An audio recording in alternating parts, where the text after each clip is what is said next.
সাল্লাম আরেকটি হাদিসের মধ্যে বলেন, আহুয়া শারুন আউয়ালাহু রাহমাতুন আওসাতুন মাগফিরাতুহু ওয়া আখিরুহু ইতকুম মিনান নার।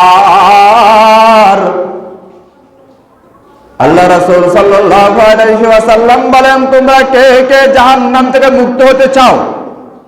কি থেকে? ইতকুম মিনান নার। তোমরা জাহান্নাম থেকে বের হতে চাই বাইরে যেতে চাও, কে কে হাত তোলো।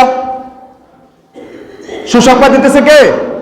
আল্লাহ রাসূল সাল্লাল্লাহু আলাইহি ওয়াসাল্লাম ঘোষণা করতেছেন, তোমাদেরকে জাহান্নাম থেকে মুক্ত করার জন্য আমার আল্লাহ পাক রব্বুল আলামিন তোমাদেরকে একটি মাহে রমজান মাস দিয়েছেন। কয়টি মাস?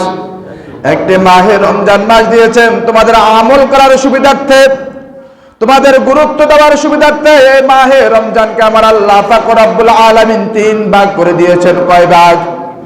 3 ভাগ। আমার আল্লাহ পাক রব্বুল আলামিন বলছেন, আউয়ালুহু রাহমাতুন আওসাতুহু মাগফিরাতুন ওয়া আখিরুহু মিনান নার।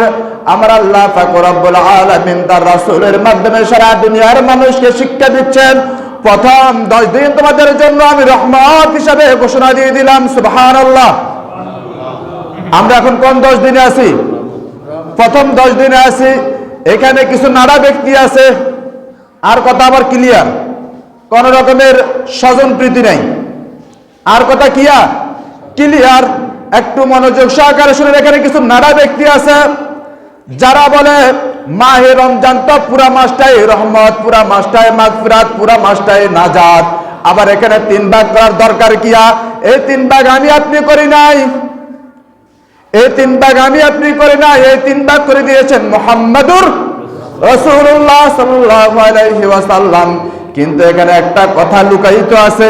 অনেক সময় যে কথাটার কারণে ফেস ধরে, আপনাদের সামনে আমি এই কথাটা ক্লিয়ার করে দিচ্ছি। আউয়ালাহু রাহমাতুন, যে প্রথম 10 দিন রহমত হিসেবে ঘোষণা করছে, এই 10 দিনে আল্লাহ তাআলা কি কাউকে মাফ করে না? করে। কিন্তু স্পেশাল রহমত। কি রহমত? স্পেশাল রহমত। কিন্তু এই মাসে প্রতিদিন ইফতারের মুহূর্তে আল্লাহ তাআলা 5000 জাহান্নামীকে মুক্তি করে দেয়। সুবহানাল্লাহ। কত হাজার? 5000 জাহান্নামীকে মুক্ত করে দেয় প্রতিদিন ইফতারের আগ মুহূর্তে। যতদিন রমজান চলবে, কি চলবে?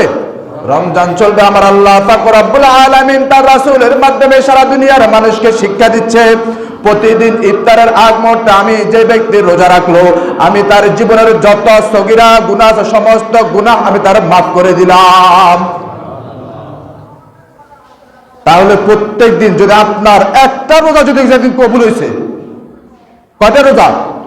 একটা রোজা যেদিন কবুল হয়ে যাব, সেদিন সন্ধ্যাবেলা আপনি মাসুম বাচ্চা।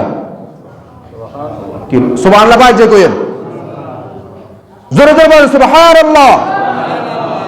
আল্লাহ রাসূল সাল্লাল্লাহু আলাইহি ওয়াসাল্লাম বলেন, ইফতার করার সাথে সাথে, কি করার সাথে সাথে?